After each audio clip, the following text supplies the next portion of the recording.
Biz bəzi vaxtlar həyatımızda bir çətinliklərlə üzləşirik. Sonra çətinlikdən çıxırıq. Çətinlikdən çıxandan sonra həmən çətinliklərdən necə çıxmışıq, çətinlikləri görüb özümüzlə öyünməyə başlayırıq. Mən bax filan çətinliklərə düşdüm, mən bu vəziyyətdən çıxdım, mən, gözümüz qalır məndə.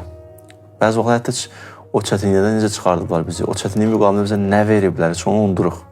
Bir nəfər deyirdi ki, mən bir nəfərlə bir ünsiyyətim oldu, salam mələk, bir dostluq, bir karyeramız oldu. Məsləhət bu idi ki, gələ onu səbr eləyəydim və dözdüm. İllər dözdüm, ilahi məsləhət o idi. Sonra o məsələ bitdi, ondan uzaqlaşdım. Həmişə deyir, o zehnimdə qalmışdı ki, filan kəs mənim çətin günlərim idi də. Amma bir vaxt deyib, neçə illərin sonra ayıldım ki, Allah oradan sonra mənə bir dost verib, ondan sonra mənə bir dost verib. Və mən o dostu görmürəm, o Allah dostunu görmürəm, bunu görürəm.